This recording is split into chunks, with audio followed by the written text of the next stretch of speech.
warahmatullahi wabarakatuh. Waalaikumsalam.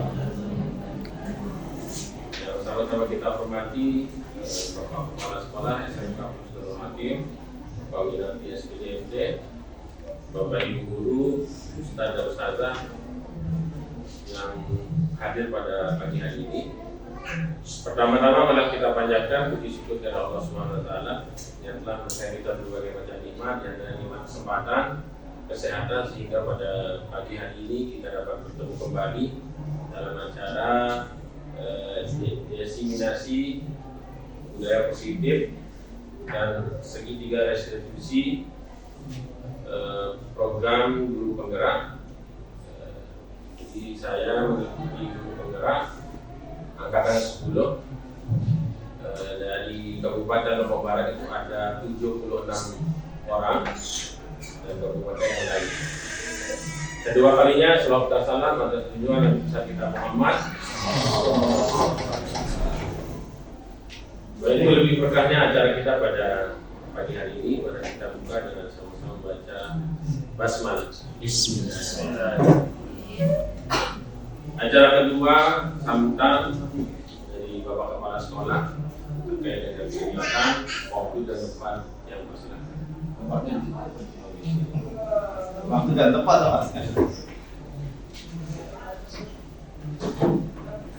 Baik, bismillahirrahmanirrahim. Assalamualaikum warahmatullahi wabarakatuh. Waalaikumsalam.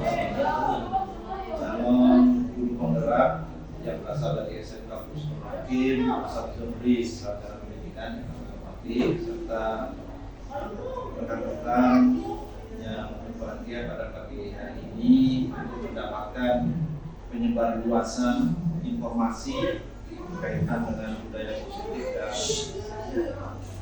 segitiga restitusi yang berbahagia. Mari kita sama-sama menjadikan puji syukur kehadirat Allah Subhanahu wa taala atas nikmat yang diberikan untuk kita semuanya.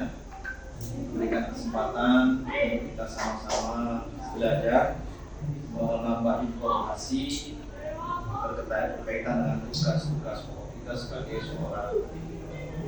Salawat dan salam senantiasa kita curahkan kepada junjungan kita Nabi besar Muhammad Sallallahu Alaihi Wasallam bersama keluarga, sahabat serta umatnya sampai akhir zaman.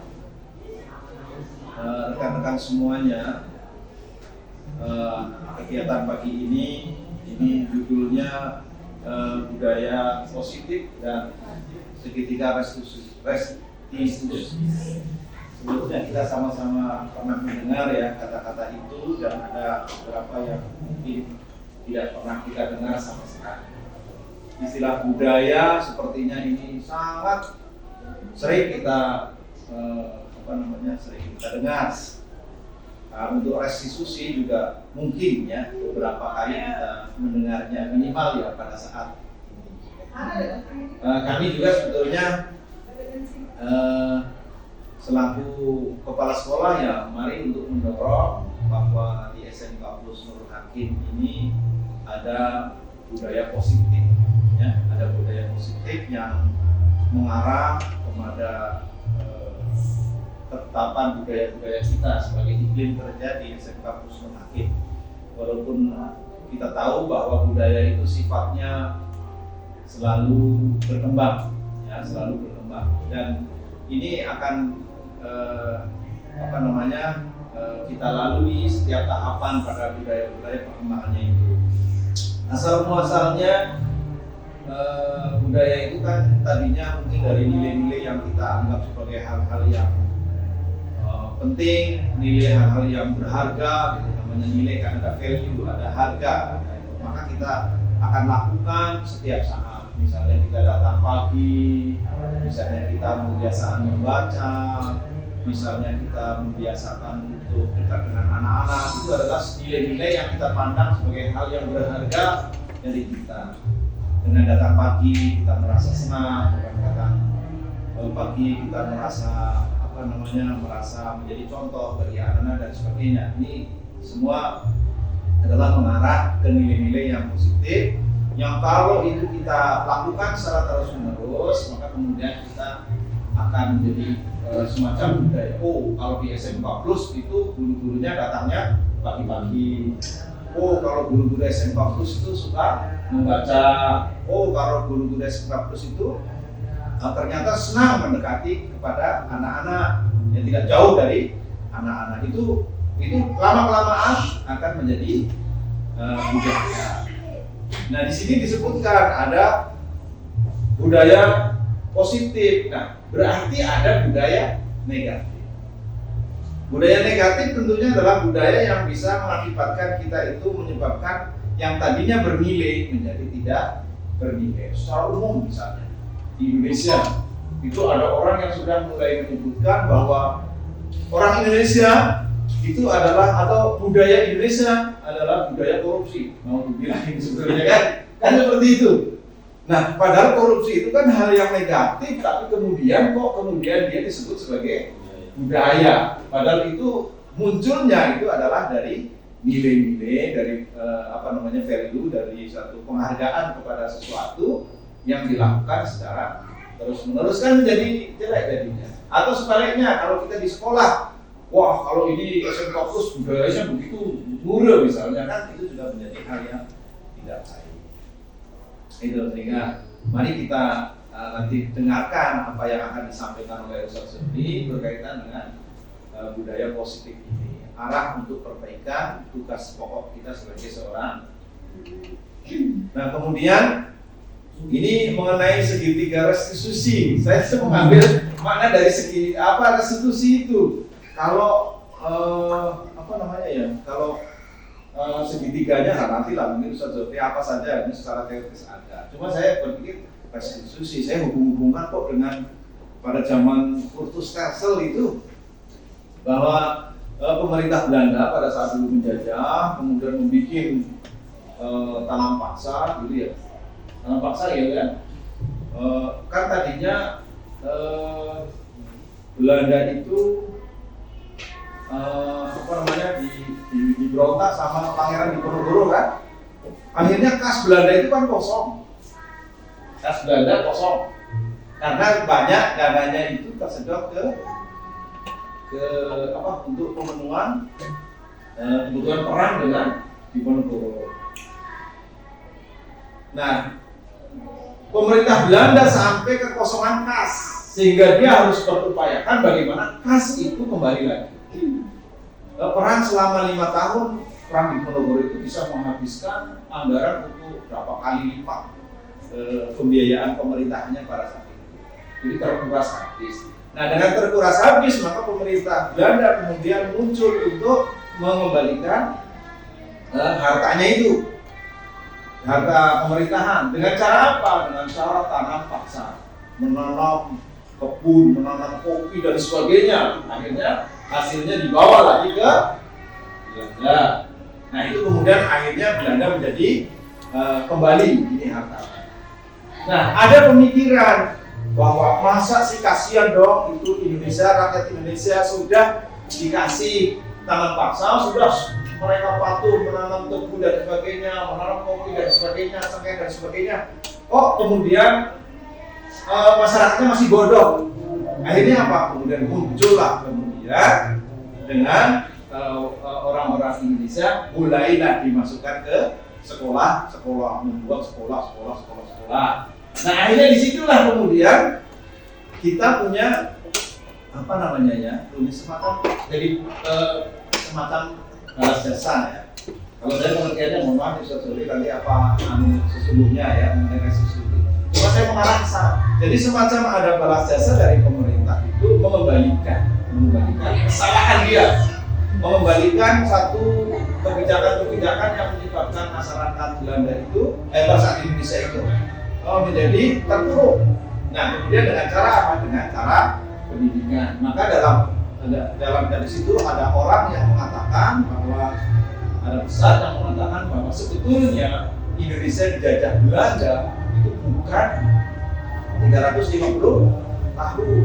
Tidak, itu justru dimulai dari perang Diponegoro bahwa mulai kebangkitan Indonesia itu dari situ. Jadi mulainya ada Kurtus Tersel, kemudian dia ada sekolah-sekolah baru, orang Indonesia melek ilmu pengetahuan, jadi pikiran untuk memerdekakan diri. Besar itu halnya. Sehingga jarak antara Diponegoro 825 ya sampai Merdeka itu sebetulnya itu saja jarak di jalur yang perjuangan.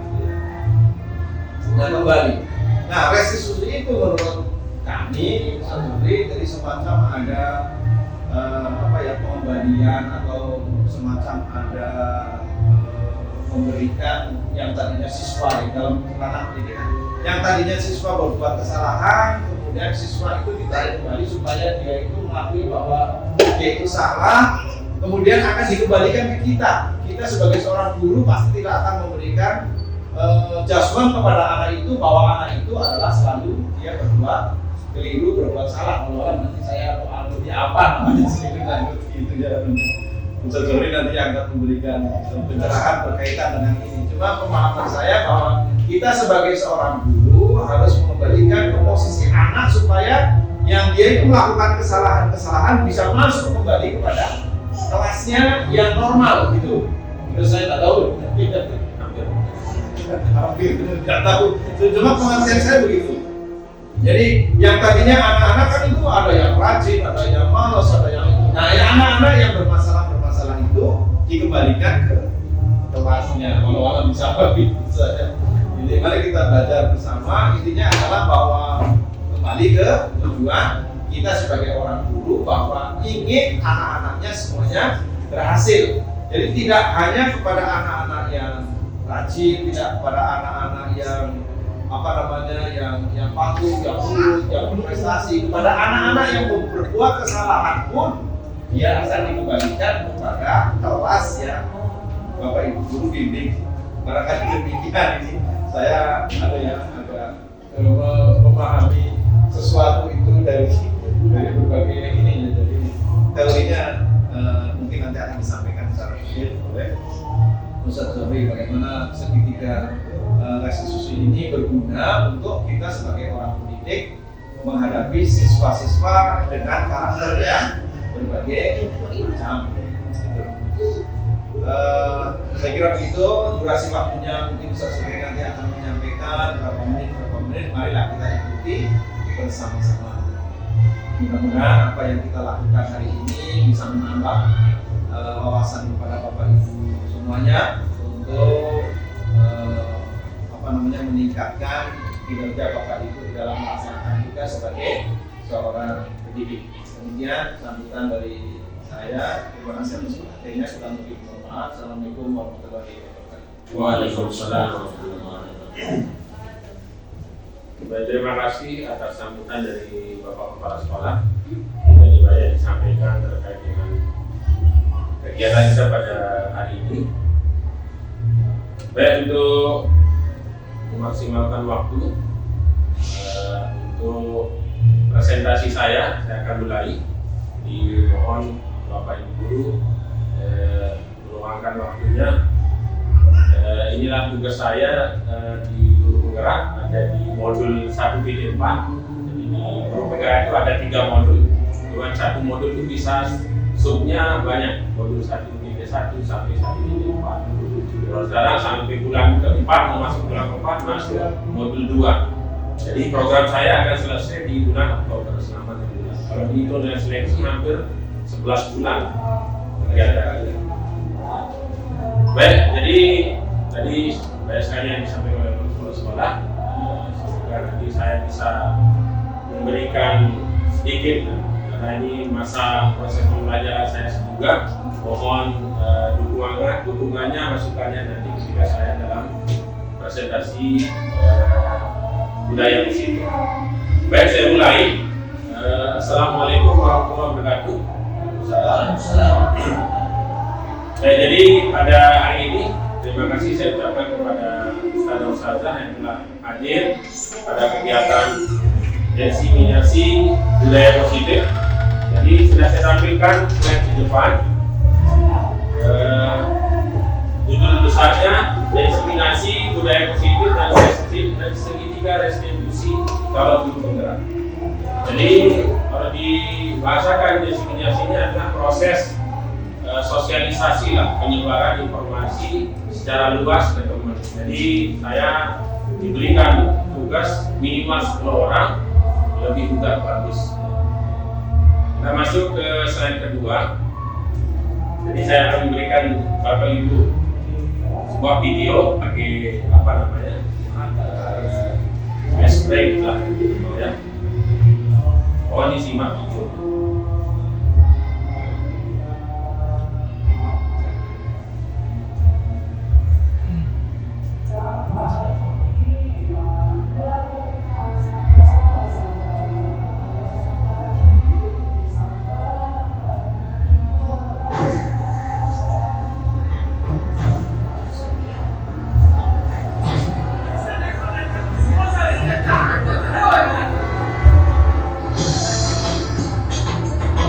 Video start capek dengan PS.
Baik, jadi itu sedikit potongan video ya.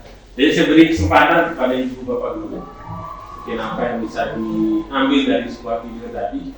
Jadi ada seorang anak kecil yang bisa menggerakkan banyak orang. Nah, jadi 2 orang mungkin ada bisa merefleksi dari video tersebut. Silakan.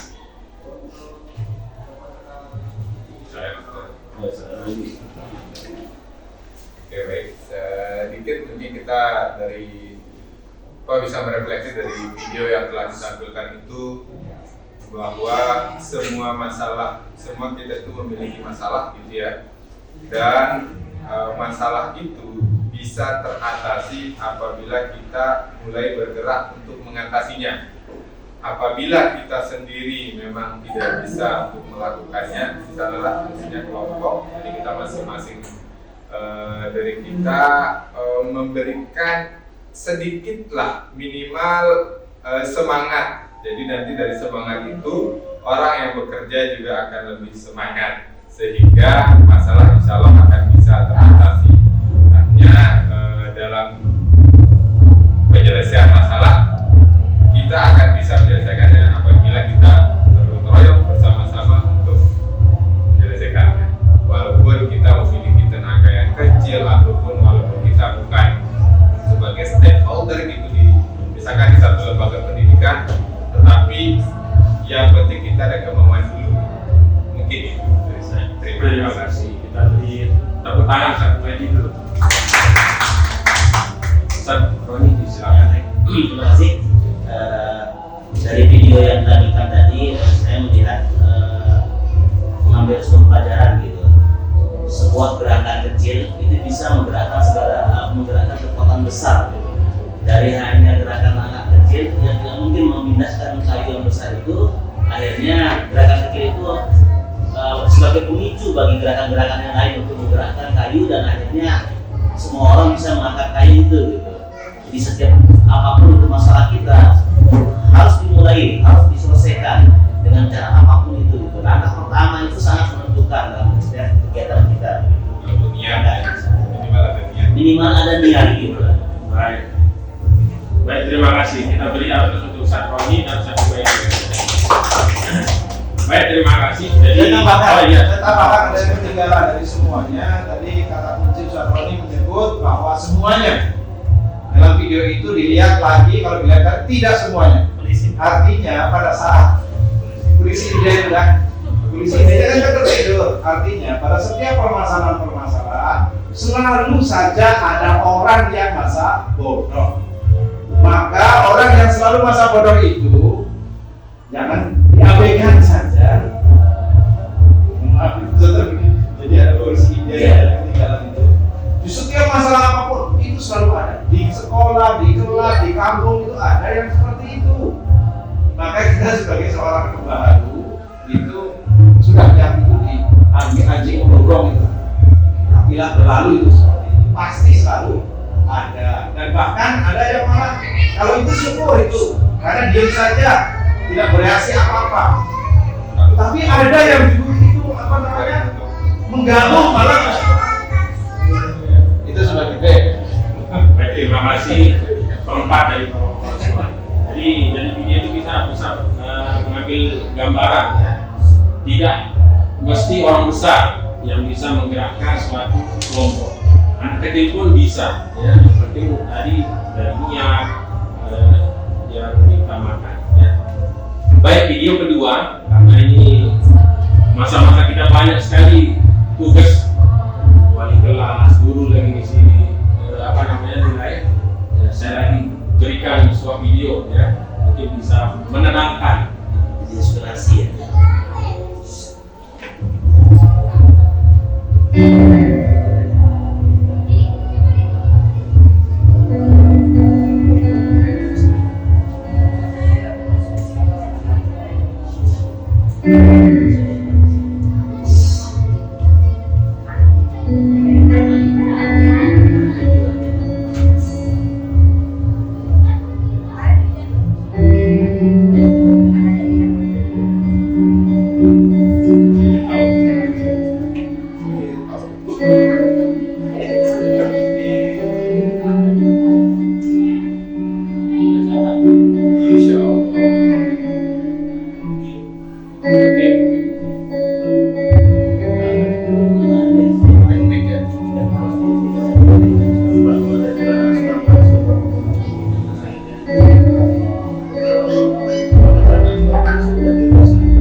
Baik, cukup kan?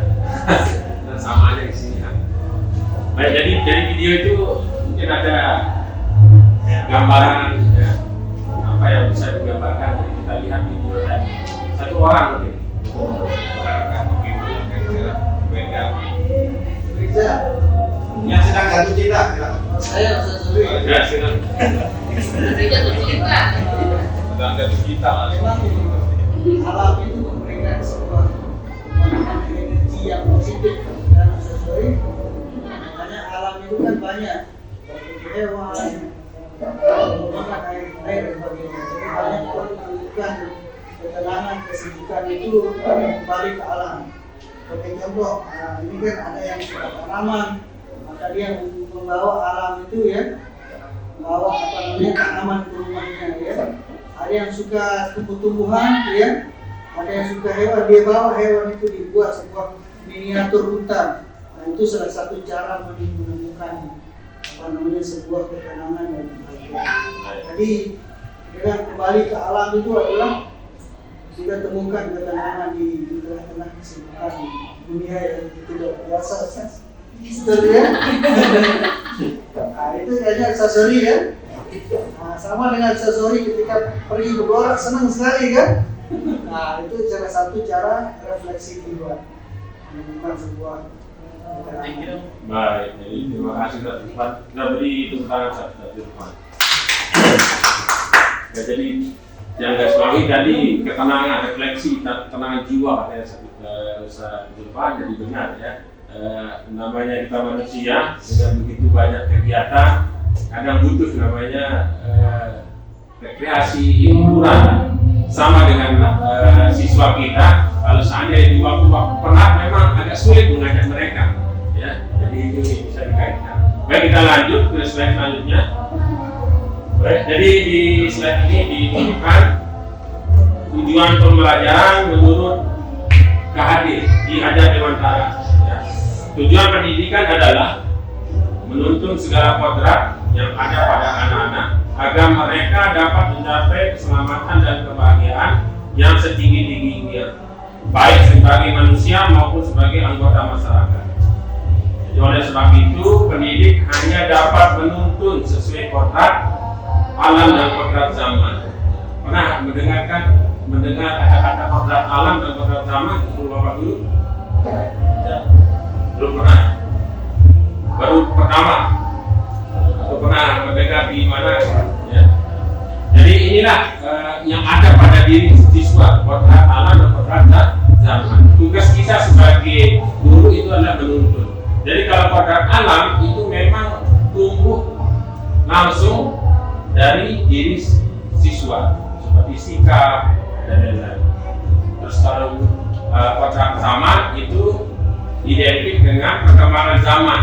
Jadi siswa akan bisa berkembang sesuai dengan zamannya. Ya. Jadi tugas kita sebagai guru, jadi ada kata-kata dulu yang bilang anak itu adalah kertas kosong. Kalau di guru penggerak itu salah dikatakan guru anak itu kertas kosong, karena kita sebagai guru nanti semau-maunya menuntut mereka. Tapi di guru penggerak itu dikatakan anak itu adalah kertas kurang yang butuh tuntunan. Tuntunannya apa tadinya? Kodrat alam yang sudah memang ada. Kadang ada tadi sifat positif, ada negatif. Dan sekarang yang negatifnya itu yang kita tuntut. Karena ada sifat-sifat memang malas, misalnya contohnya, nah itulah kata-kata menuntun. Ini sering dikeluarkan oleh Ki Hajar Dewantara sebagai guru, adalah tugasnya pokoknya itu adalah menuntun. Karena kita dengar semuanya Ki Hajar Dewantara itu Ingarso Suntododo Inmadia Maungkarso Depuri Handayani. Jadi di depan itu sebagai motivasi, sebagai memberi contoh, di tengah sebagai memberi motivasi, dan terakhir yang diberikan itu adalah dorongan. Ya, jadi kita sebagai guru harus punya tiga itu tadi, beri contoh, motivasi ketika mereka mungkin kendor, malas dalam belajar, memberikan dorongan ketika mereka mungkin ada masalah, ya, memberikan mereka motivasi dan lain-lain. Jadi inilah tujuan pendidikan menurut Ki Hajar Dewantara. Baik, kita lanjut ke budaya positif. Jadi budaya positif ini di sekolah adalah nilai dan kebiasaan di sekolah yang bersifat berpihak pada murid agar mereka dapat berkembang menjadi pribadi yang kritis, penuh hormat, dan bertanggung jawab sesuai dengan profil pelajar Pancasila. Jadi itu budaya positif di sekolah, ya. Jadi nilai dan kebiasaan, ya, yang ada di sekolah yang sesuai dengan profil pelajar Pancasila. Ada yang ingat profil Pancasila berapa? 6, 5 ke 6? 5 profil. Mulusah 5 ke 6? 5. Ada 6, jadi 6. Ada 6. Bukan berarti ke 5, dia di 5. Yang pertama, mandiri, takwa pada takwa pada Tuhan yang Maha. Kedua, mandiri, global. Mandiri, Ada 6 ya di profil pelajar Pancasila. Baik, kita lanjut.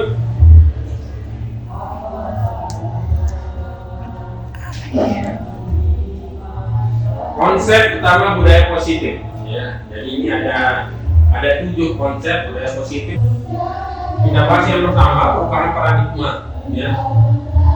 Jadi dalam membangun budaya positif, sekolah dapat menyediakan lingkungan yang positif, ya. Jadi budaya positif ini harus disiapkan juga lingkungan yang positif, aman dan nyaman agar siswa mampu berpikir, bertindak, dan menciptakan dengan mereka mandiri dan bertanggung jawab. Jadi budaya positif ini bisa berjalan apabila lingkungan sekolahnya itu aman, nyaman, ya.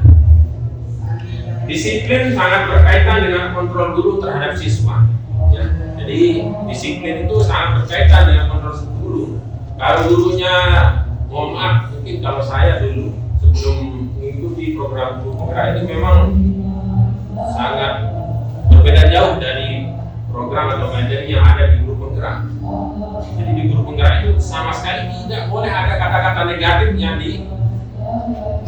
disebutkan, diarahkan ke anak, ya. Apalagi dengan fisik pukul, sangat tidak bolehkan. Jadi saya mengikuti program penggerak ini sangat tertampar rasanya, ya. Karena dulu saya sedikit kayak gitu cepat gitu kan.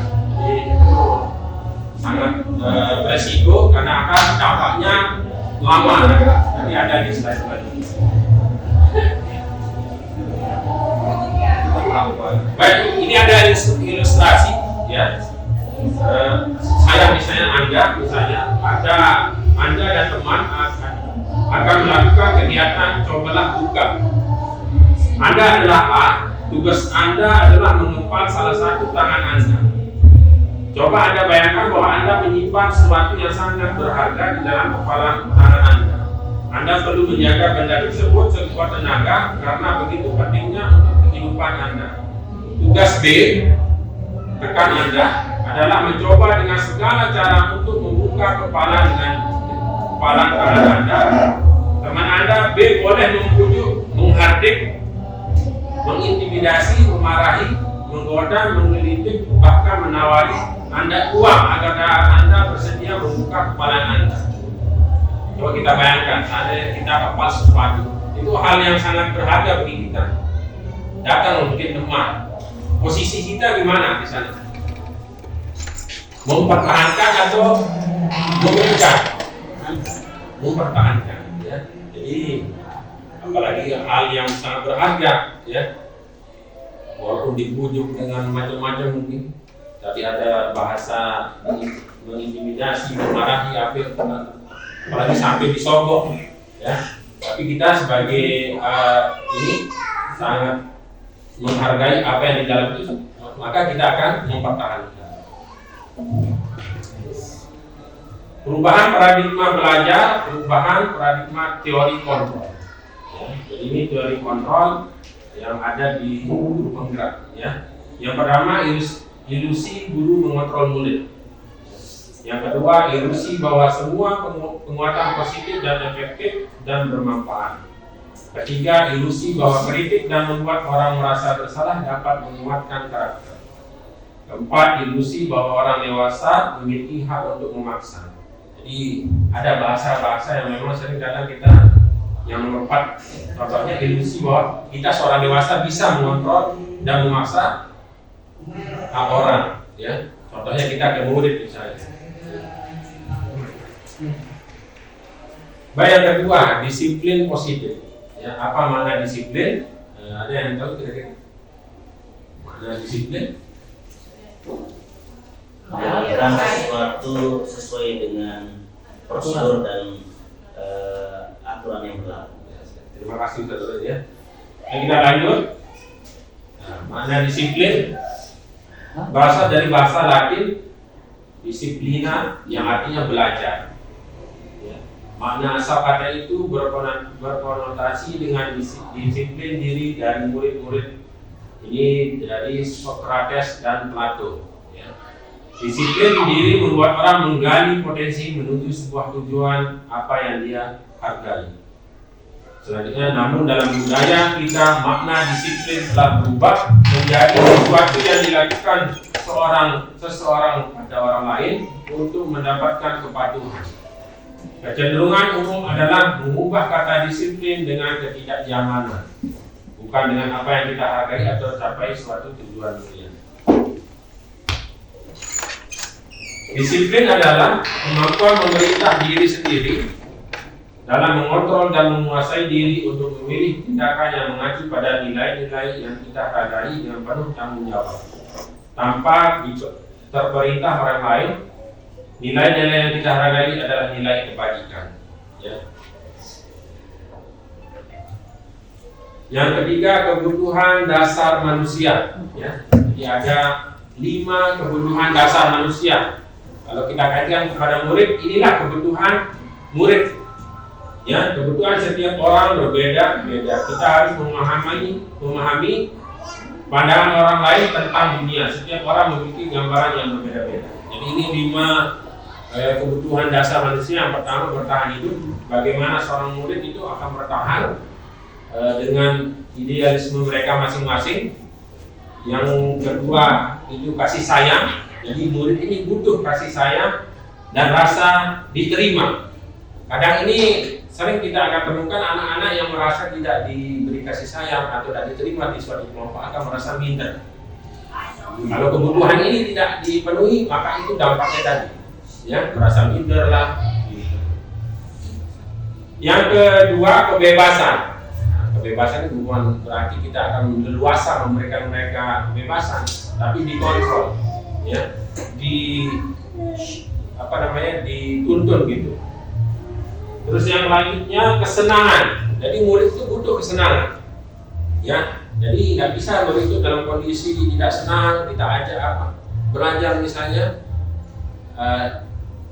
dampaknya tidak akan bagus gitu kepada murid itu sendiri. Yang terakhir, penguasaan. Jadi sikap penguasaan ini mungkin kita rata-rata punya.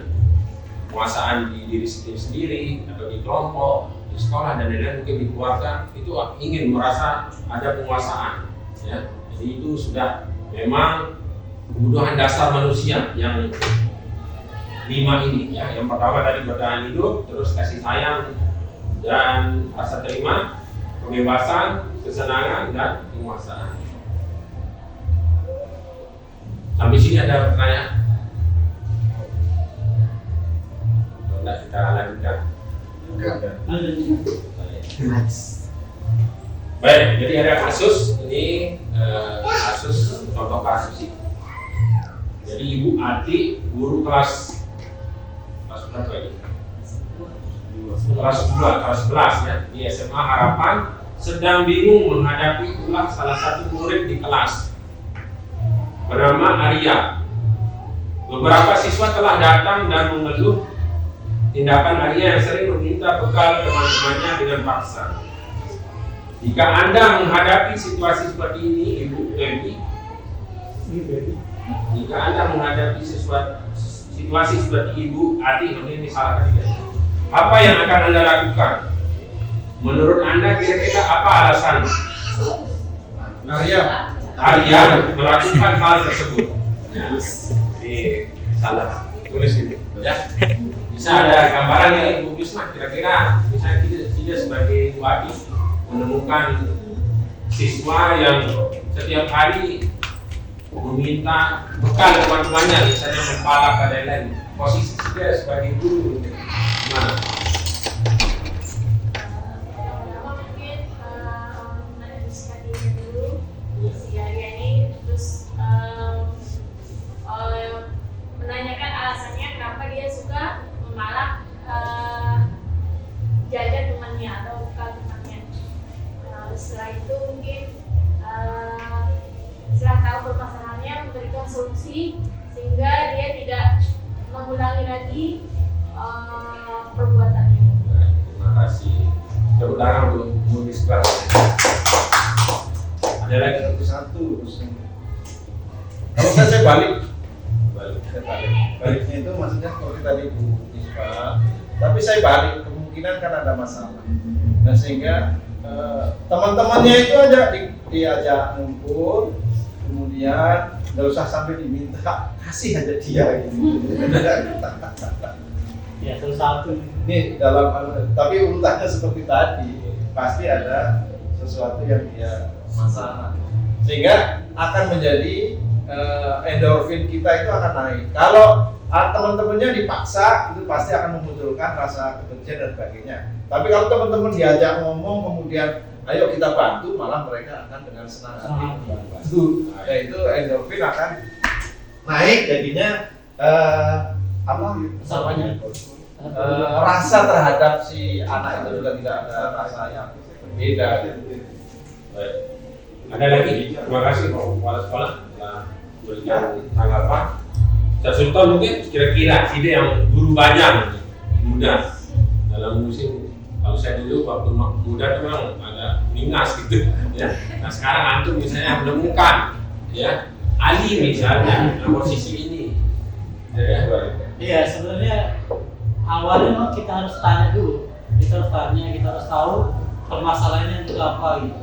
Kita tidak mungkin seperti apa bilangnya sosok tahu gitu kan. Kamu mungkin udah dibuatin masakan sama ibunya gitu. Kan nggak boleh gitu kan. Siapa tahu ibunya mungkin lagi kerja atau mungkin telah diajar kita tidak tahu kan ada apa. Ya kan gitu, ada yang gitu kan. Jadi kita tidak boleh sok tahu, kita harus periksa dulu ya, kita harus cari tahu dulu apa masalahnya, baru kita kasih solusi yang lebih baik. Gitu. Ya, terima kasih. Sudah pemahamannya sudah hampir masuk ke materi sebenarnya Ibu Guru ini. Baik, kita lanjut ya. Jadi dalam kasus ini tadi Munisba memberikan solusi yang menanyakan kenapa melakukan itu, terus apa alasannya, terus juga tadi menambahkan memberikan solusi seandainya ada seperti itu ya balik ya teman-temannya balik memberikan. Terus Sultan juga memberikan tadi tanggapan ya, kita tanya apa alasannya. Kita lanjut.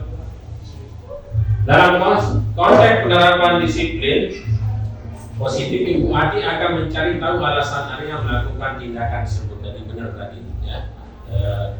Pertama ya di survival, terus apakah dia butuh ini kebutuhan dia, apakah dia penguasaan, kesenangan, cinta kasih dan kebebasan. Kira-kira di posisi mana dia anak si Arya itu tadi ini?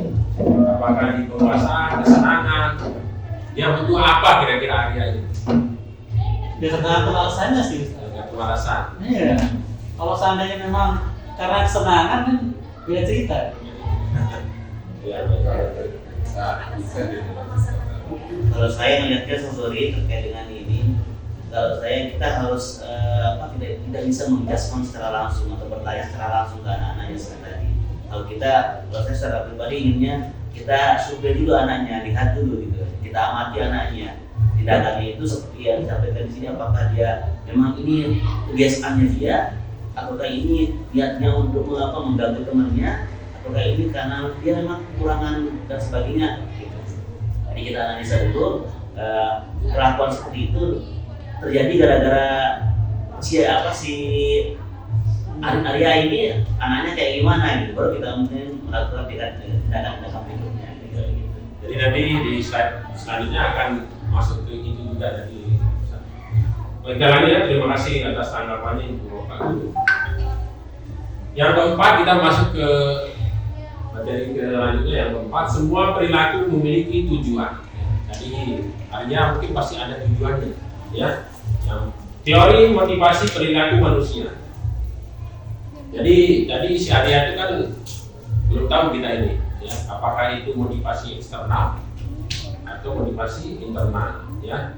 Jadi ini ada sebuah gambaran menghindari ketidaknyamanan, itu berarti motivasi eksternal yang masuk. Memperoleh penghargaan termasuk juga emosi eksternal. Menghargai diri sendiri itu motivasi internal ya. Baik, kita lanjutkan hukum dan sanksi atau konsekuensi. Jadi ada contoh lagi ini, sebuah kasus IPA kurang menguasai pembelajaran matematika sehingga pada saat pembelajaran tersebut berlangsung dia lebih banyak berdiam diri atau menggambar di buku pelajarannya. Pada tidak gitu ya, karena kita karena membiarkan kita sebagai guru bukan cuma ikut membuli gitu ya. Jadi di sana secara tidak langsung pasti juga ikut-ikutan seperti siswanya, karena semakin mendukung perilaku siswa yang sebenarnya tidak dilakukan itu dari tadi. Dan apa dengan itu kita maju dan lagi ditambah hukumannya sudah tertimpa, sudah jatuh tertimpa bangun lagi.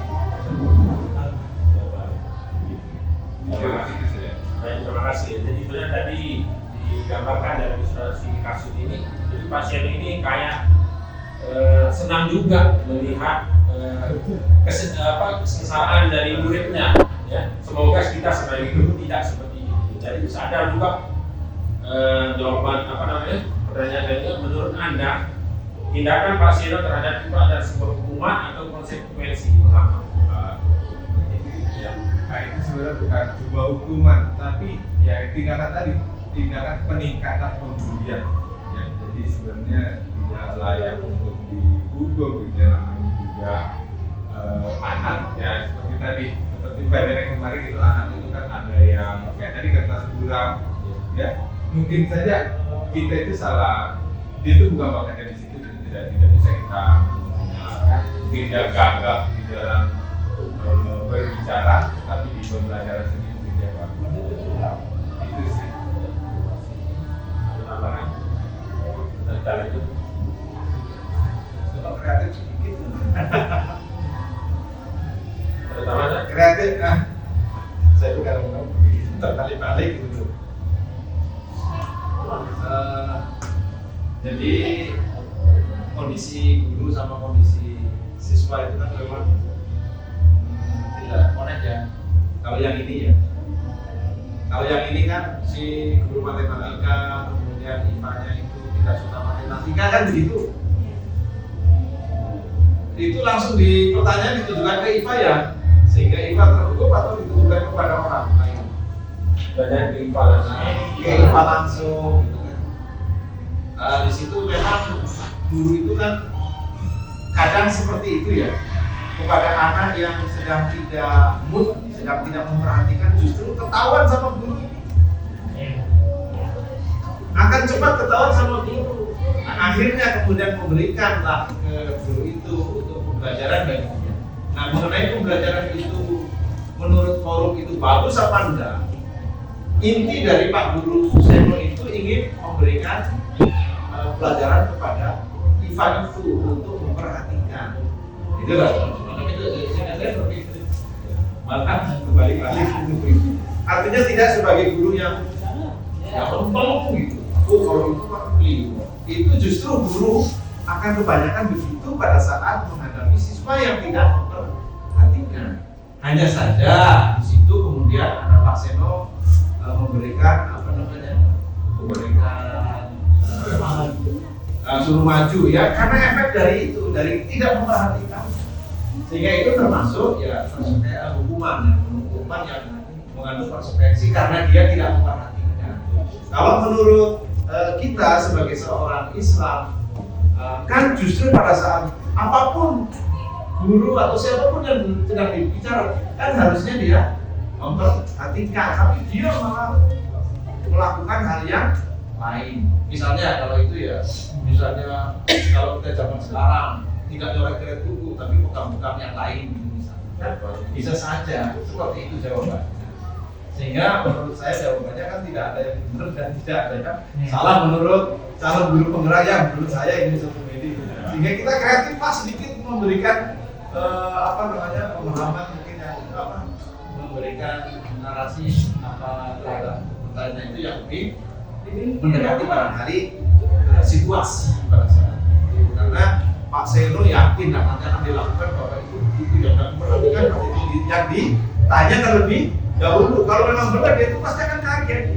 Kalau kepada yang sudah siap, nah kita kan AB. Oh ini pasti bisa ini. Justru kita nyari ya. Iya, dari yang memperhatikan. Kan begitu mungkin kalau dulu terang kan. Pada dasarnya nanti ini adalah suatu kasus yang ketika nanti di materi selanjutnya itu ada langkah-langkah yang kita lakukan. Ya. Ini sebuah kasus sebagai gambaran saya nanti ketika nanti masuk ke materi ini. Kita lanjutkan ya. Itu termasuk memberi efek kalau kita sebut itu adalah efek tinjau, efek apa namanya? Itu kan juga membangkitkan orang, bisa saja terbangkitkan semangatnya itu dengan dia itu efek tinjau itu apa namanya? Kejut ya, efek kejut ya, impact efek itu namanya situ. Kita lari ke impact ya. Baik, jadi ini ada tabel hukuman dan sanksi atau konsekuensi, ya. Jadi ini tadi apakah itu masuk ke hukuman konsekuensi? Ini ada di tabel ini bisa dijelaskan, ya. Hukuman itu biasanya kata-katanya sering menyakitkan, yang menyakitkan, ya. Hukuman tidak nyaman untuk murid atau anak untuk jangka waktu panjang. Hukuman sifatnya begitu. Dan juga korban mendapatkan keadilan. Murid atau anak akan tersakiti. Perilaku pasif agresif meningkat. Sistem tidak akan berjalan bila murid tidak takut. Jadi ini kata-kata yang cocok di garis hukuman, ya. Itu kata-katanya. Terus konsekuensi suatu harus terjadi. Tidak nyaman untuk murid anak untuk jangka waktu pendek. Korban bisa diabaikan. Murid atau anak dibuat tidak nyaman. Penguatan hanya bertahan dalam jangka waktu pendek. Ya, jadi terus ada kata restitusi itu nanti kita jelaskan. Jadi inilah kata-kata yang sering akan muncul ketika ada tindakan hukuman atau konsekuensi. Hukuman itu yang bersifat tadi jangka panjang, fisik, bisa dengan kata-kata yang kasar dan lain-lain.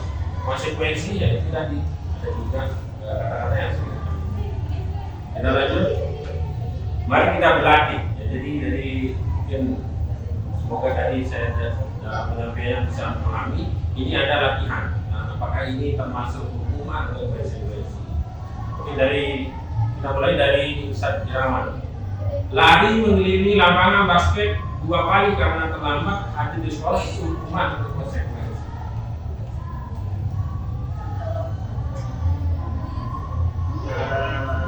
Hukuman atau konsekuensi?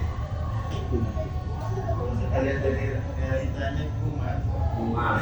Contoh, membersihkan coretan yang dibuat di meja tulisan, konsekuensi atau hukuman? Membersihkan coretan di meja tulis. Konsekuensi. Ustaz Umaydi. Berjemur di lapangan basket pukul 12 siang karena terlambat masuk kelas. Hukuman atau konsekuensi?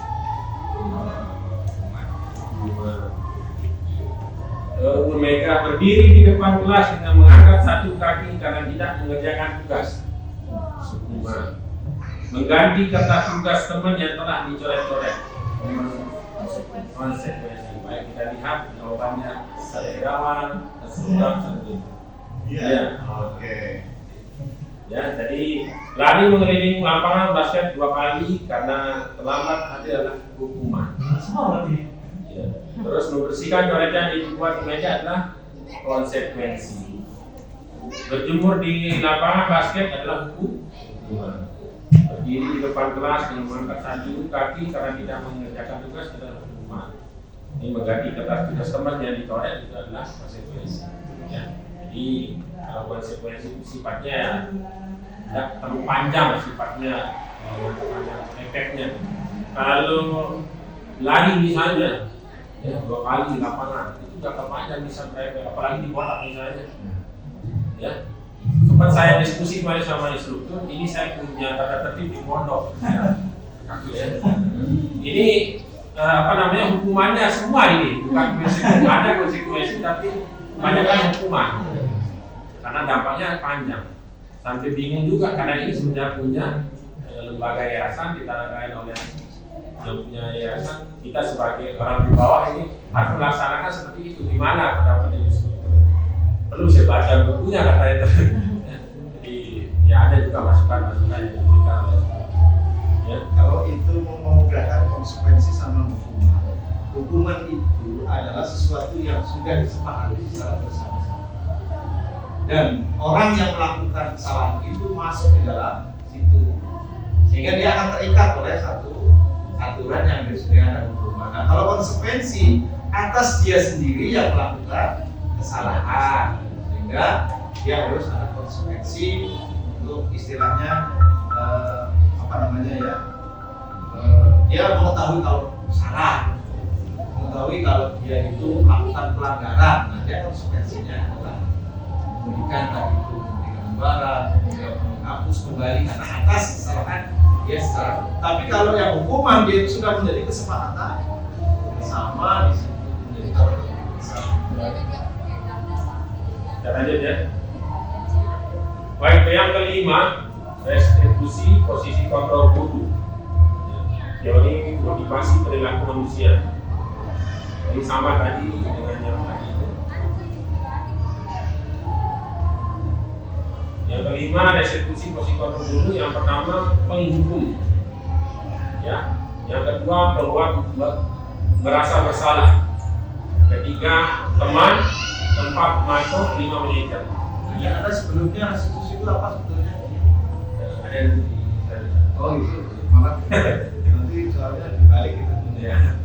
Jadi ini ada sifat kita sebagai guru, sebagai kontrolnya. Ya. Ada 5 di guru penggerak itu yang dimunculkan. Yang pertama itu penghukum. Kita sebagai guru itu pasti ada sifat kontrol penghukum. Saya dari dulu punya sifat kontrol penghukum. Dia bersalah langsung dihukum. Kalau pembuat merasa bersalah tadi ada bahasa-bahasa yang akan keluar. Misalnya Ali, apakah kamu tidak merasa malu dengan berbuat salah itu? Itu ada rasa, akan menimbulkan rasa bersalah. Posisi teman pasti ada, mungkin tidak ada itu posisi teman, ya. Bisa dengan kata-kata kita misalnya menimbulkan murid kita bersalah. Posisi kita sebagai teman ya seperti teman, ya, mengajarkan kenapa membuat itu. Kalau posisi pemantau itu memantau melihat kondisi anak seperti apa kita pantau. Nanti ada ilustrasi juga di video bagaimana kita posisinya ini, penghukum seperti ini, membuat merasa bersalah ini, teman ini, memantau manajemen. Bagus.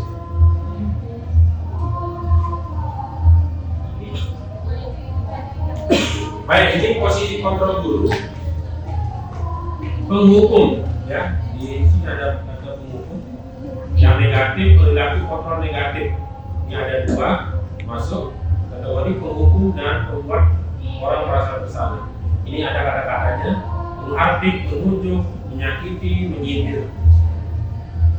Kalau kamu tidak melakukannya, saya akan dipukul misalnya. Itu kata-kata penghukum.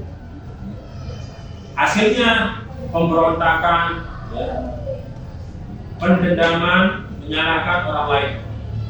sering kita akan menemukan itu anak-anak yang kita langsung kasih hukuman, misalnya itu dampaknya berontak kadang, ya, dan akan merasa dendam gitu, ya, itu hasilnya. Kalau membuat merasa bersalah, guru berbuat misalnya berceramah menunjukkan kekecewaan mendalam, guru berkata misalnya, kamu sudah mengecewakan ibu bapak. Hasilnya menyembunyikan, menyayangi, berbohong, ya. Kadang nanti anak-anak akan merasa itu menyembunyikan segala kesalahan mereka. Perilaku kontrol positif, teman, pemantau. Guru berbuat alasan-alasan untuk murid-muridnya, ya. Bisa kalau teman ini sifatnya mendukung kadang, tapi kayak rasa teman, kayak mensembunyikan misalnya permasalahan. Contoh kata-katanya, apa peraturannya, apa konsekuensinya, apa hasilnya, apa yang telah kamu lakukan, apa yang terjadi sekarang. Hasilnya menyesuaikan bila diawasi, ya. Jadi anak akan menyesuaikan, kalau diawasi dia akan baik, kalau tidak akan melakukan negatif. Pemantau, ya. Jadi kalau sifat kita pemantau, menghitung dan mengukur, ya. Kalau kita lihat, nanti anak ini 2 kali 3 kali berbuat salah, kita tulis, itu sifatnya pemantau. Kata yang sering silakan keluar, apa peraturan misalnya, apakah kamu tahu peraturan di sekolah, ya. Apa konsekuensinya, ada sanksinya, apa yang telah kamu lakukan, apa yang terjadi sekarang. Hasilnya menyesuaikan bila diawasi juga, ya. Anak-anak juga akan merasa memposisikan diri, kalau seandainya jangan membuka, kalau tidak akan tertutup. Kontrol diri, nah ini yang paling diutamakan adalah manajer, sifat kontrol manajer. Mengajukan pertanyaan, guru sebagai guru kita mengajukan pertanyaan bila menemukan permasalahan. Guru berkata apa yang kita yakini, misalnya, ya. Kalau kamu meyakini, kamu akan memperbaikinya. Kalau kamu memperbaikinya, jadi kira-kira hal tersebut akan menggambarkan apa tentang diri. Hasilnya menguatkan watak dan karakter, ya. Dari 5 sifat kontrol guru ini, kira-kira yang mana yang akan ibu lakukan? Apakah sebagai pengukur, praktekkan? Palingan kita praktekin semua. Misalnya kalau satu ada, bisa. Menjadi pemantau, ada menjadi temannya, ada menjadi manajernya. Kalau saya sebagai guru, karena hal ini akan membuat anak-anak merasa terprovokasi oleh kita, gitu. Kalau dengan hukuman mungkin anak-anak itu akan melahirkan pemberontakan gitu, akan melahirkan hal-hal yang tidak baik di dalam mereka gitu. Tapi kalau kita ada mereka dalam bentuk sebagai teman, kemudian kita mengarahkan apa yang harus dikerjakan gitu, akhirnya bisa dikerjakan. Kalau saya milih, ya saya akan bersikap sebagai teman, pemantau dan manajer gitu. Baik, ada lagi? Kita lanjutkan ya. Baik, posisi kontrol guru.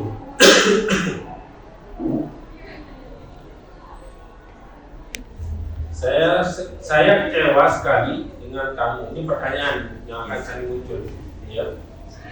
Ini sifat yang mengatakan membuat merasa bersalah. Ada kata-kata kecewa guru ini. Jadi siswa dampaknya akan merasa bersalah. Kamu tidak pernah benar melakukannya. Ini kata-katanya akan bersifat ayolah lakukan demi ibu bapak. Nah, ini sifatnya temani kata-kata yang akan sering keluar. Kalau pemantau, apakah kamu mau mendapatkan stiker bintang hari ini? Ini ada hadiah, imbalan. Bagaimana kamu bisa menyelesaikan masalah ini? Ini manajer, problem solving. Yang terakhir kamu selalu yang paling terakhir. Ini kata-kata contoh ya. Ibu Dani sedang menjelaskan pelajaran bahasa Inggris di papan tulis. Namun beliau memperhatikan tiduran. Lain kali perhatikan sudah sana duduk kembali, kira-kira siapa yang bisa di pertanyaan guru. Fajar pun kembali duduk di bangkunya. Hal seperti ini sudah seringkali terjadi pada Fajar. Seperti tidak memperhatikan acuh tak acuh dan nilai-nilai pun tidak terlalu baik untuk pelajaran bahasa Inggris. Pada saat ditegur oleh Ibu Dani, Fajar hanya menjawab tidak tahu. Ibu Dani pun menjawab, di mana kamu Fajar? Kamu tidak kasihan sama ibu? Ya ibu sudah capek-capek mengajarkan kamu, tidak kasihan sama ibu. Dan Fajar pun diam membisu. Ya, ini banyak sekali yang sifat kontrol guru yang akan tampak di sini. Bisa pemantau, manajer, teman dan lain-lain dengan bahasa-bahasa yang sudah ada di sini. Baik, kita masuk ke yang ke-6, materi ke-6, keyakinan kelas. Ya, pernah dengar keyakinan kelas atau kesepakatan kelas? Iya. Ya, jadi semenjak angkatan ke-6 ke atas itu, jadi kata kesepakatan kelas diganti menjadi keyakinan kelas. Karena kesepakatan tadi itu bisa kadang berubah-ubah, diatur oleh orang. Kalau keyakinan memang timbul dari kemauannya sendiri. Ya, jadi itu kenapa sekarang akan nanti guru akan menemukan itu keyakinan kelas, bukan kesepakatan kelas. Keyakinan kelas adalah nilai-nilai kebajikan atau prinsip-prinsip universal yang dapat disepakati bersama secara universal, lepas dari perbedaan agama, suku, negara, dan bahasa. Menurut dosen 1998, suatu keyakinan akan lebih memotivasi seorang dari dalam intrinsik. Seorang yang akan lebih bersemangat untuk menjalankan keyakinannya daripada hanya sekedar mengikuti peraturan. Kalau tadi bahasa peraturan kelas itu kadang bisa dilanggar. Kalau keyakinan kelas itu memang dalam diri mereka, sudah kesepakatan dirinya mereka. Jadi akan menjalankan dengan sungguh-sungguh. Jadi ini slide-nya pembentukan keyakinan kelas, langkah-langkahnya. Ya, keyakinan kelas bersifat lebih abstrak daripada peraturan. Kedua, keyakinan kelas berupa pernyataan universal, ya, global. Ketiga, pernyataan kelas dibuat dalam bentuk positif, ya. Jadi kita nanti ketika di kelas itu, ketika membuat keyakinan kelas, itu kan meminta anak-anak. Anak-anak kan akan menulis semaunya. Ya, misalnya apa bisa contohnya? Mungkin ada kata-kata negatif, kita sebagai guru itu akan mengarahkan mereka dengan kata-kata yang positif. Ya, jadi nanti keyakinan kelas itu dibuat oleh kesepakatan oleh semua yang ada di kelas itu. Kalau seandainya ada kata-kata yang memang negatif, kita sebagai guru itu akan merubah kalimat negatif itu menjadi kalimat positif untuk menjadi keyakinan kelas. Selanjutnya, keyakinan kelas tidak perlu terlalu banyak sehingga mudah diingat. Ya, jangan terlalu banyak lah dalam membuat keyakinan kelas. Cukup 1 sampai 4 atau 5 dan itu memang yang keyakinan mereka, misalnya datang tepat waktu, ya, berseragam misalnya masuk kelas, masuk sekolah, ya, itu sudah memang keyakinan ya pada mereka bahwa nanti dampaknya akan bagus gitu. Selanjutnya, keyakinan kelas sebaiknya sesuatu yang dapat diterapkan di lingkungan tersebut. Ya, jadi keyakinan kelas itu diharapkan sebaiknya sesuatu yang dapat diterapkan di lingkungan tersebut. Selanjutnya, semua warga kelas berkontribusi dalam pembuatan keyakinan kelas lewat kegiatan curah pendapat. Ya, jadi nanti ketika kita sebagai guru membuat keyakinan kelas, kita ada mau sesi curhat lagi. Apa sih maunya murid itu? Gitu. apa keyakinan yang mereka ingin tampilkan di kelas itu. Jadi nanti ketika mereka melanggar tidak melakukan keyakinan kelas itu, akan merasa ada rasa hal yang berat bagi mereka. Selanjutnya semua warga kelas, yang terakhir keyakinan kelas dapat berubah dari waktu ke waktu, ya. Jadi disesuaikan dengan kondisi. Nah ini yang tadi dikatakan oleh kepala sekolah, segitiga restitusi, ya. Di suatu proses dialog yang dijalankan guru atau orang tua agar dapat menghasilkan murid yang mandiri dan bertanggung jawab, ya. Jadi ini sebuah dialog. Jadi restitusi ini ada 3 langkah nanti selanjutnya ya. Jadi ini segitiga restitusi, suatu proses dialog yang dijalankan guru atau orang tua agar dapat menghasilkan murid yang mandiri dan bertanggung jawab. Nah ini 3 langkah restitusi. Yang pertama, menstabilkan identitas. Yang kedua, validasi tindakan yang salah. Menanyakan keyakinan. Ya, kalau menstabilkan identitas ini nanti ada contohnya di video. Ya. Jadi ini segitiga restitusi. Ya. Yang pertama, menstabilkan identitas, validasi tindakan yang salah, menanyakan keyakinan mereka. Ini langkah-langkahnya. Yang pertama, menstabilkan identitas. Kita semua akan melakukan hal yang terbaik yang bisa kita lakukan. Ya, jadi ini kata-kata yang bisa kita keluarkan ke anak-anak. Terus yang kedua, validasi tindakan yang salah. Semua perilaku memiliki alasan. Ya. Yang ketiga, menanyakan keyakinan. Kita semua memiliki motivasi eksternal. Menstabilkan identitas berdasarkan prinsip pembuatan kesalahan adalah bagian dari proses pembelajaran. Ya. Jadi murid melakukan kesalahan itu adalah sebuah pembelajaran. Tapi kita sebagai seorang guru ya tetap menuntut mereka bahwa itu tindakan yang salah yang bisa diambil pembelajaran. Manajer identitas agar gagal menjadi sukses. Ya. Berbuat salah itu tidak apa-apa. Ya, ini akan sering keluar nanti ketika melakukan segitiga restitusi. Ya. Berbuat salah itu tidak apa-apa. Ya. Tidak ada manusia yang sempurna. Kita bisa menyelesaikan ini, saya juga pernah melakukan kesalahan. Dan ini kata-kata yang sering akan muncul nanti ketika di langkah menstabilkan identitas. Ya.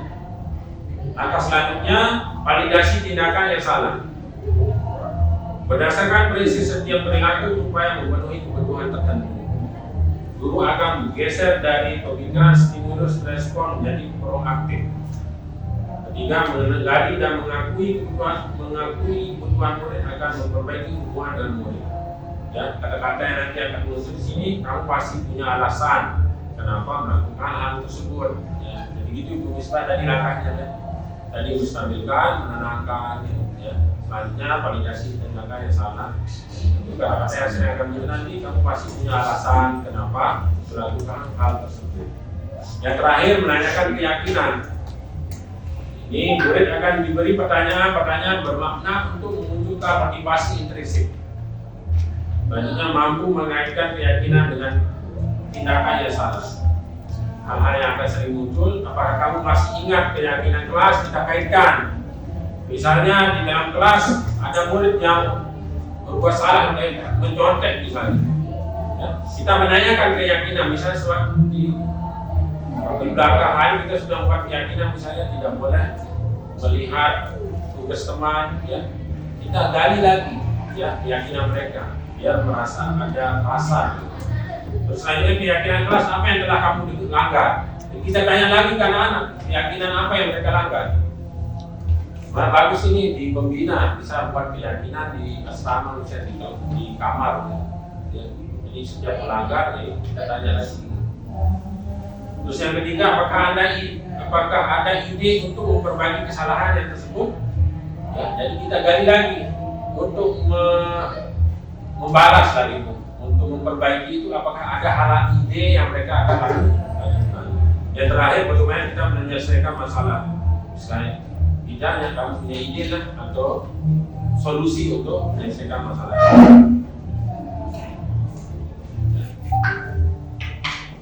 Sini ada video contoh restitusinya.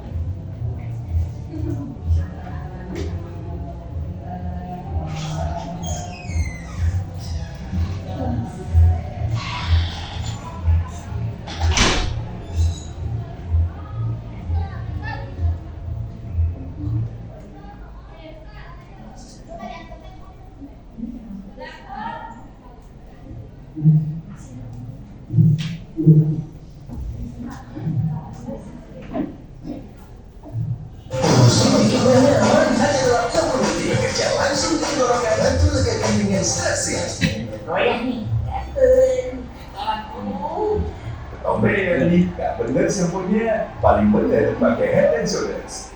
Masalah ekonomi pasar, gatal dan bau patah hati langsung bener. Head and Shoulders, gatal pakai helm. Baik, sebelum kita simak video ini adalah proses 5 posisi kontrol dulu akan dijelaskan di video ini lebih lengkap dengan contoh-contohnya nanti. Salam bahagia Ibu dan Bapak guru hebat.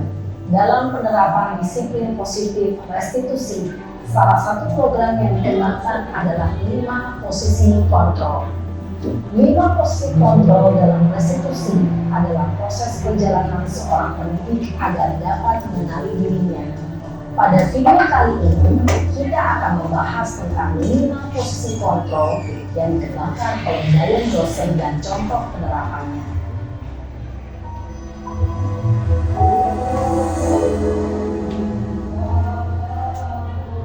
5 posisi kontrol itu adalah 1. Posisi penghukum, 2. Posisi pembuat merasa bersalah, 3. Posisi teman, 4. Posisi pemantau atau monitor, dan 5. Posisi manajer. Untuk lebih memahami kelima posisi tersebut, mari kita saksikan kasus Naren yang melambat hadir 20 menit di sekolah dan melihat bagaimana kelima posisi kontrol dalam menghadapi masalah tersebut. Jadi ini posisi penghukum ya. Jadi kita akan bersifat seperti ini nanti ketika dalam posisi penghukum.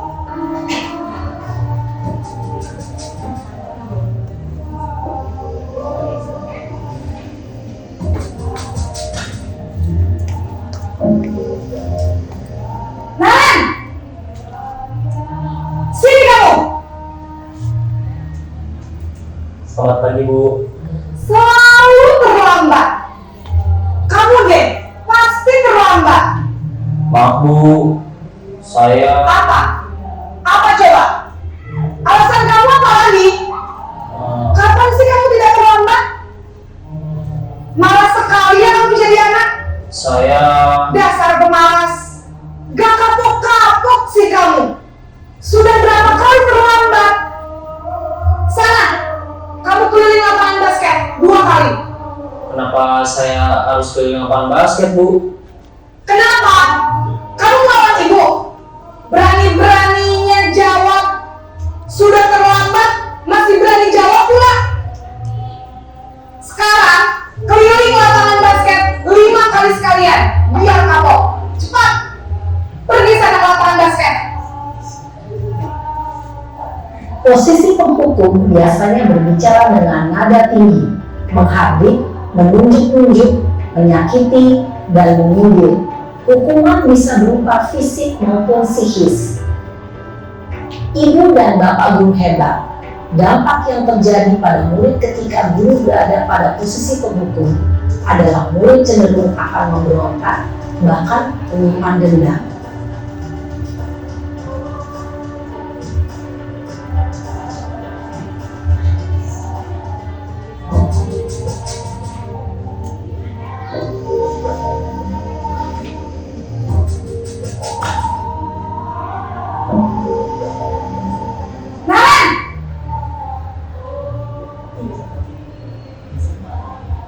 Selamat pagi, Bu.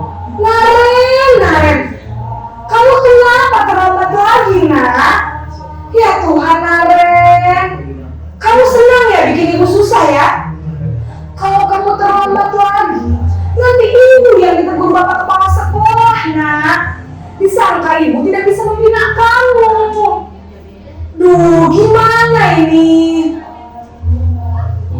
Maaf Bu. Duh Gusti Naren. Kamu suka ya kalau ibu ditegur bapak kepala sekolah? Terus, sekarang ibu harus tulis apa yang di buku absen? Ini kamu sudah sering terlambat loh. Ibu harus apa coba? Maaf Bu. Maaf sekali. Ya sudah, lain kali jangan bikin ibu susah lagi ya nak ya. Ibu tidak akan kuat lagi kalau kamu gini terus. Bisa jantungan kalau ibu tegur bapak kepala sekolah. Sana cepat ke kelas. Maaf ya Bu. Maaf sekali. Posisi pembuat rasa bersalah berbicara dengan nada tenang, cenderung lembut. Namun kata-kata yang diutarakan membuat murid merasa menjadi orang yang gagal, memandang buruk dirinya sendiri, merasa tidak berharga, dan tidak sanggup membahagiakan orang lain. Ketika guru mengambil posisi pembuat rasa bersalah, murid akan menganggap dirinya yang bersalah dan ia akan menyimpan emosi negatif tersebut di dalam dirinya.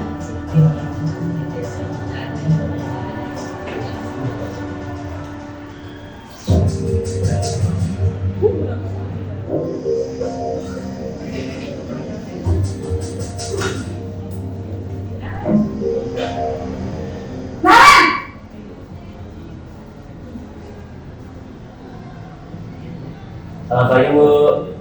Wah, sudah jam berapa ini nak? Terlambat lagi ya sayang. Iya Bu. Habis ibu saya lupa bangunkan saya Bu. Kamu malah menyalahkan ibu kamu. Kamu bukannya anak yang larinya paling kencang. Kok terlambat sih? Iya Bu. Saya memang terlambat bangun tadi. Jadi biarpun saya lari kencang, tetap gak kekejar Bu. Ya sudah sana. Nanti lain kali larinya lebih kencang lagi ya. Biar gak terlambat lagi. Bikin seneng ibu. Demi ibu. Bisa kan? Bisa lah Bu. Ya sudah sana masuk kelas. Ibu beresin urusan absen kamu. Kamu ini ada-ada saja. Dalam posisi teman, guru berbicara dengan nada suara ramah, akrab, cenderung bersenda gurau untuk menjaga suasana tetap santai. Murid akan merasa senang, aman, dan akrab dengan guru. Identitas yang tercipta adalah identitas sukses atau berhasil. Namun, perlu diingat, karena ini masih dorongan eksternal, maka ada faktor ketergantungan dari murid kepada orang tertentu. Di sini, guru absennya, sehingga di lain waktu, murid bisa berperilaku baik, namun hanya kepada orang-orang tertentu saja.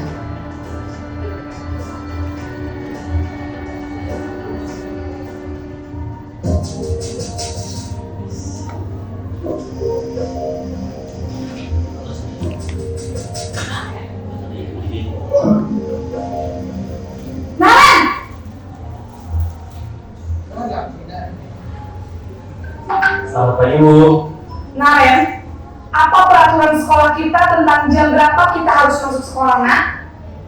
Kita harus di sekolah jam 7 Bu. Iya betul, sekarang sudah jam 7.20. Naren sudah tahu konsekuensinya jika terlambat hadir. Paham Bu. Saya harus tinggal kelas pas jam istirahat selama 20 menit. Iya benar, konsekuensinya demikian. Jadi nanti jam 9.30 pas istirahat, kamu harus tinggal di kelas, kerjakan tugas tambahan untuk ketertinggalan kamu, ya? Baik Bu. Posisi pemantau mengandalkan penghitungan atau data untuk mengontrol murid. Guru mengarahkan murid berdasarkan peraturan dan konsekuensi. Seorang pemantau menunjukkan bahasa tubuh dan ekspresi wajah yang datar dan cenderung formal.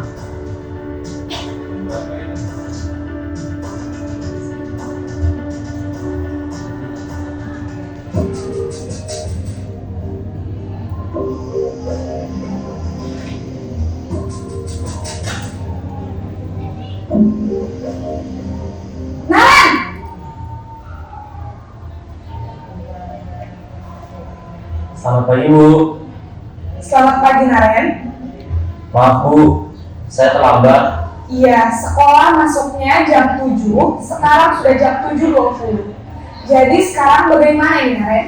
Maaf Bu, saya lupa setel alarm saya semalam. Baiklah, menurut kamu, keyakinan sekolah yang mana yang perlu kamu tingkatkan? Menghargai diri sendiri dan orang lain mungkin ya Bu. Setuju. Jadi, apakah Naren meyakini prinsip saling menghormati tersebut? Iya Bu, saya meyakininya. Apakah Naren bersedia memperbaiki masalah keterlambatan ini? Bersedia Bu. Bagaimana kamu akan perbaiki masalah keterlambatan ini? Saya akan coba untuk tidak lupa menyetel alarm saya Bu. Baik, kalau Naren lupa menyetel alarm di rumah, ada orang yang kira-kira bisa bantu mengingatkan tidak? Ada Bu, kakak saya, Kak Emma. Ada lagi selain Kak Emma? Selain Kak Emma, ada ibu saya. Baik, jadi yang mengingatkan Naren adalah Kak Emma dan ibu kamu ya? Kira-kira akan mulai set alarm kapan nih Naren? Setelah pulang sekolah, akan segera saya lakukan. Baik, jadi Naren akan setel alarm untuk bangun besok pagi dan akan diingatkan oleh kakak dan ibunda Naren ya. Ada lagi yang mungkin perlu dilakukan Naren agar tidak terlambat bangun lagi? Tidak ada Bu. Baik Naren, terima kasih untuk kerjasama kamu. Sekarang kamu perlu kembali ke kelas untuk belajar. Baik Bu, terima kasih.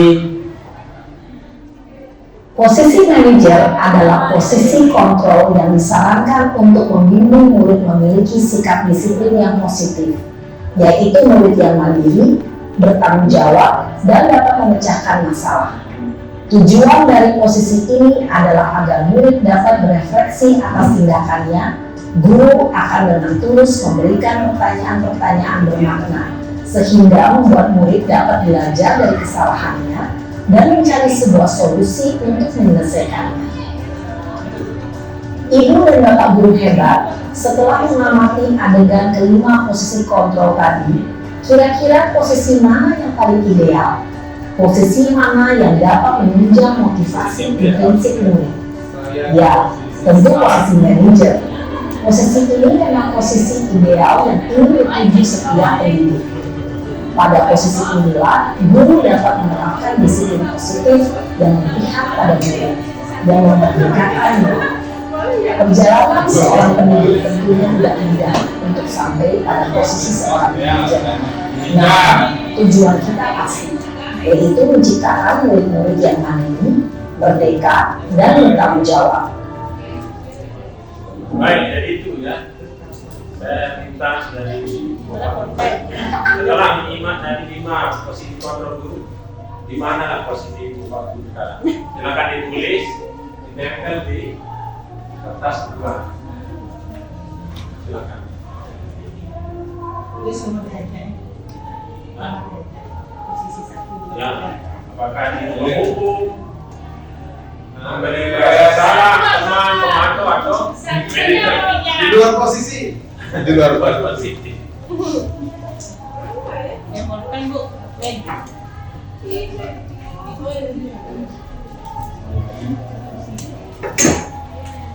Nah, sini anak.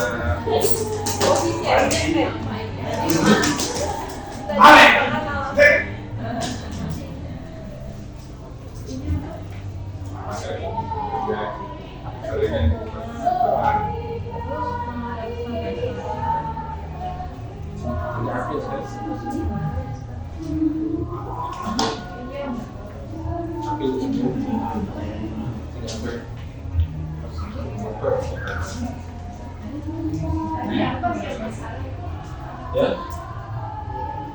memberi merasa bersalah. Ada teman, komando, dan manajer. Teman. Anak, tolong anak. Ya, tapi teman. Nah, tadi itu aku mau dirinya sebagai apa? Terima kasih bagi buku, manajer. Orang yang sudah mau marah-marah, Marah-marah. bagaimana?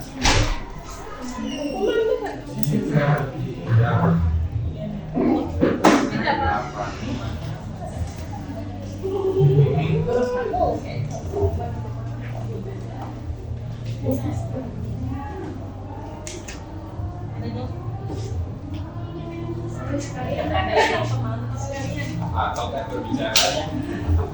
Betul bisa balikin. Ini dulu.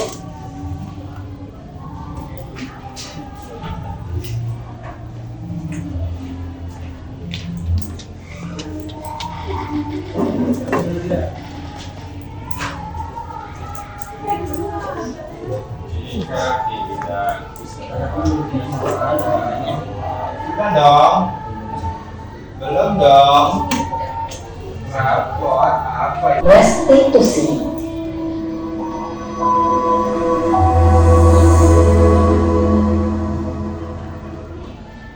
Restitusi dikembangkan oleh pakar pendidikan Diane Gosling, berlandaskan pada teori kontrol Dr. William Glaser.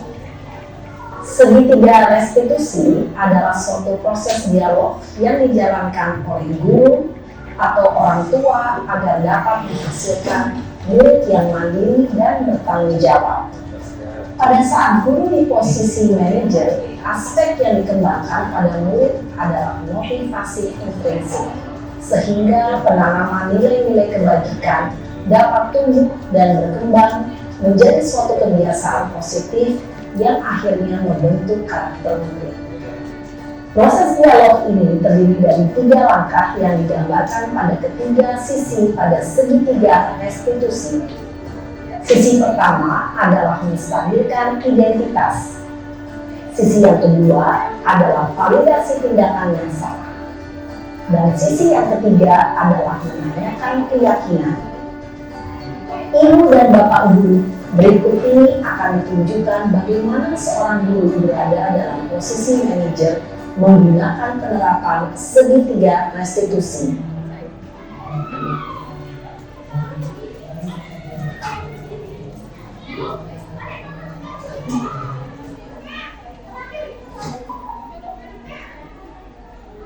Siang Sarah.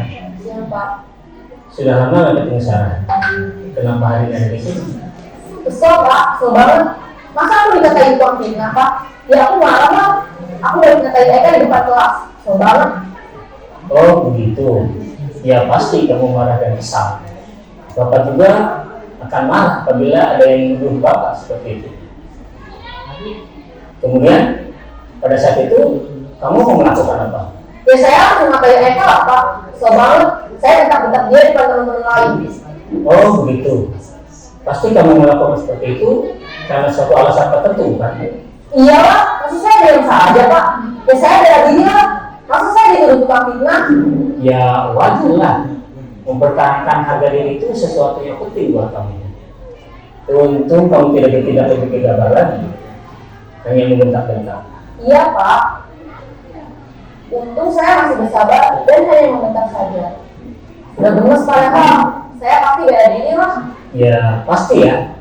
Tapi kamu memilih untuk tetap bertahan dan bersabar. Kamu memilih untuk tidak berbuat lebih parah lagi, bukan? Iya.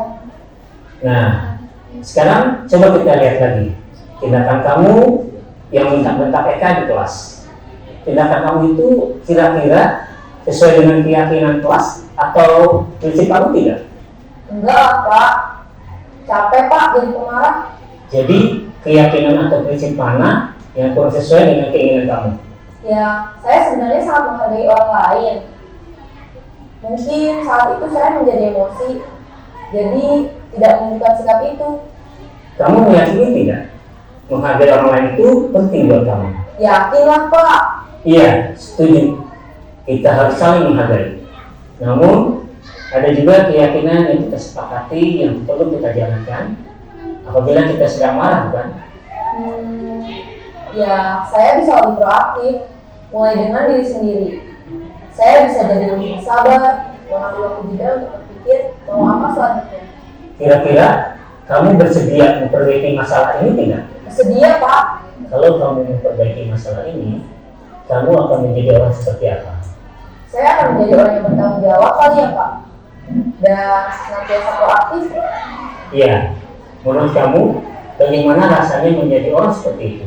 Ya nyaman lah, bangga bisa bersabar dan menahan diri. Baiklah kalau begitu. Yuk kita pikirkan bagaimana memperbaiki masalah ini.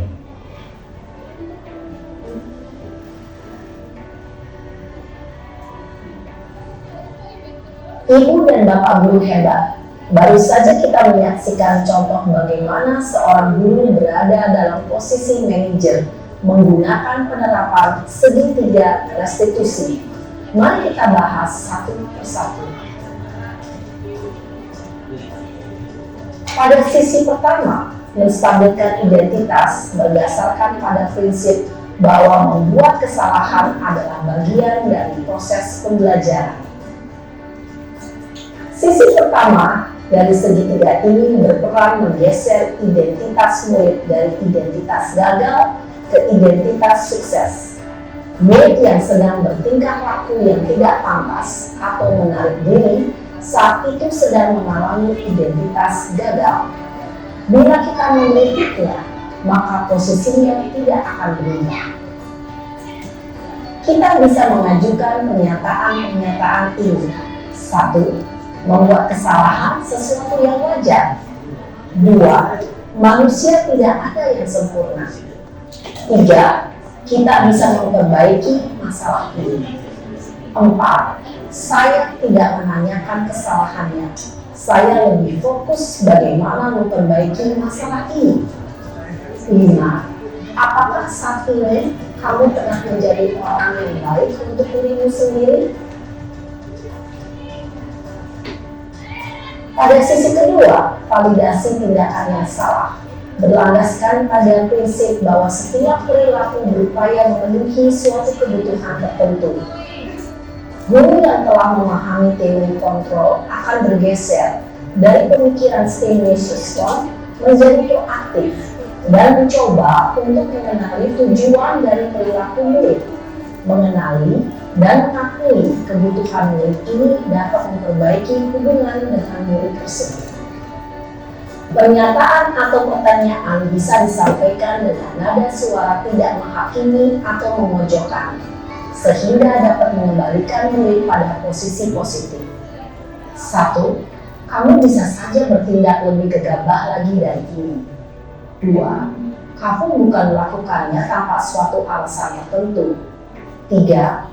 Kamu melakukannya karena mempertahankan sesuatu yang penting bagimu. 4. Mungkin kamu bisa mempelajari suatu perilaku baru yang lebih efektif. Bersediakah kamu mempelajarinya? Selanjutnya, kita akan simak sisi terakhir, yaitu menanyakan keyakinan. Teori kontrol menyatakan bahwa pada dasarnya kita termotivasi secara intrinsik. Pada saat perilaku yang salah telah divalidasi dan identitas sukses telah stabil, maka murid telah siap mengaitkan keyakinan-keyakinannya dengan tindakannya yang salah dan pemikirannya telah bergeser ingin menjadi orang yang dituju. Pertanyaan-pertanyaan ini dapat mengaitkan keyakinan-keyakinan yang diambil murid. 1. Sebagai keluarga atau kelas, apa yang kita yakini? 2. Nilai-nilai apa yang telah kita sepakati? 3. Seperti apa gambaran sebuah kelas yang ideal bagi kamu? 4. Kamu ingin menjadi orang seperti apa?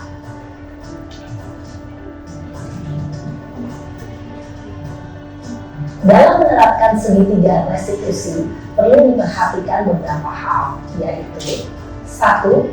Perilaku yang salah perlu dikaitkan dengan nilai-nilai atau keyakinan-keyakinan yang telah disepakati atau dituju. 2.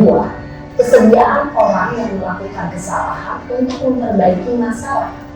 3. Pemecahan masalah sebisa mungkin relevan atau memiliki hubungan dengan masalah yang ada. 4. Usaha. Perlu adanya suatu usaha perbaikan dari pihak yang berbuat kesalahan. 5. Waktu. Perlu didedikasikan waktu dari pihak yang berbuat kesalahan. Tanyakan kapan akan mulai diberlakukan usaha untuk memperbaiki masalah.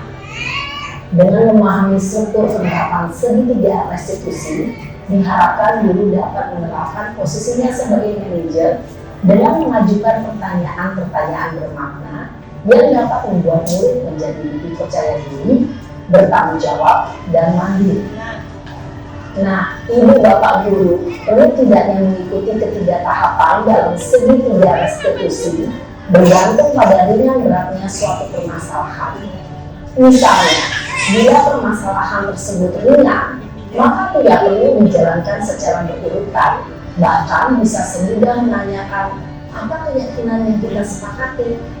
Dengan menjalankan segitiga restitusi, dengan mengajukan pertanyaan-pertanyaan bermakna, diharapkan murid menjadi kuat secara pribadi, dapat membuka wawasan murid agar dapat menyelesaikan permasalahannya sendiri, semakin percaya diri, mandiri, dan merdeka. Salam dan bahagia, ibu bapak guru hebat.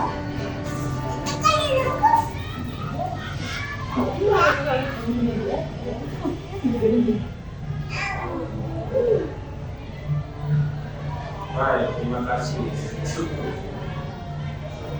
Jadi tadi sudah kita menyimak pertama posisi kontrol dulu, terus saya memberikan kertas warna, ada guru ini ada posisi penghubung ada, bahasa besar ada, teman ada, adalah manajer yang tidak ada, ya.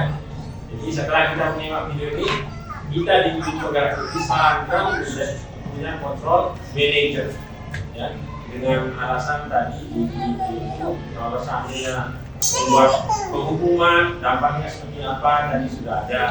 Anak agak merasa tersakiti, dendam, jangkanya waktunya juga panjang. Kadang kan contoh di sekolah kadang kita meronta anak kadang ada yang dendam 1 bulan terus. Terus ada sifat kontrol merasa bersalah, ini dampaknya apa nanti? Anak akan merasa terkecilkan, merasa tidak dianggap di kelompok itu ada dampaknya. Nah, ada merasa teman itu ya tadi ada dampaknya ya ketika di sekolah yang baik ya tergantungan. Di ustaz-ustaz ini tidak dia melakukan. Pilih-pilih ya. Terus ada ya pilih-pilih pemantau ya tadi itu pemantau sesuai dengan aturan-aturan yang sudah tertulis. Manajer itu memang agak tadi langkahnya ya, segitiga ya, restitusi itu menstabilkan identitas, terus menanyakan keyakinan kelas dan lain-lain. Jadi kami di guru penggerak itu diharuskan punya sikap manajer, ya, yaitu bisa menerapkan segitiga. Pernah nggak ibu bapak dengar bahwa membeli hadiah itu menurut kita sekarang baik atau tidak? Beri hadiah ke anak. Kalau di guru penggerak itu tidak diperbolehkan. Kenapa itu alasan ranking itu sekarang dihilangkan? Karena pertama kalau memberi hadiah kalau di pendidikan guru penggerak itu akan berdampak tidak baik. Pertama dia akan merasa akan membuat sesuatu itu ya, mengharapkan imbalan. Terus teman yang lain akan merasa minder, iri dan lain-lain. Ya, kenapa itu alasannya juga itu sekarang tidak ada. Banyak yang kaget ketika guru ternyata memberi hadiah itu tidak dibolehkan. Terus apa misalnya kita nanya di instruktur apa yang kita lakukan? Kalau seandainya di rankingan yang diberikan sertifikat misalnya dan lain-lain. Ya. Tapi itu memang ada yang tujuannya ya. Kalau memberikan sertifikat kan hanya untuk beberapa orang saja. Yang memang itu kemarin pertanyaan juga di guru itu. Ini kan di Roma kadang ada yang dikasih tingkatnya 4 dan lain-lain kan ada yang mengasihkan uang dan macam-macam. Instruktur juga tetap dengan konsepnya yang tidak baik itu dilihat di kelas juga. Yang banyak memang kadang nanti kalau memberikan hadiah itu kan pertama tadi melakukan sesuatu itu karena niat ingin diberikan sesuatu. Terus dampaknya juga ke teman itu merasa iri dan lain-lain. Jadi itu sedikit gambaran kami di penggerak. Jadi semoga apa yang saya sampaikan tadi walaupun pasti banyak kekurangan, ini masa pembelajaran saya dan ini tugas yang pertama memang yang langsung live direkam ya presentasi durasinya sampai 1 jam ya. Jadi Jadi sekarang juga saya minta refleksinya apa yang didapat setelah melihat materi dan lain-lain tadi, tolong dituliskan singkat atau apa dan ditempel di sini. Jadi saya tutup kegiatan diseminasi budaya positif ini. Terima kasih atas kehadirannya Ibu Bapak Guru. Bila ada pertanyaan bisa ditulis, nanti kita diskusi di via WA juga. Ya. Baik, saya tutup. Assalamualaikum warahmatullahi wabarakatuh. Waalaikumsalam.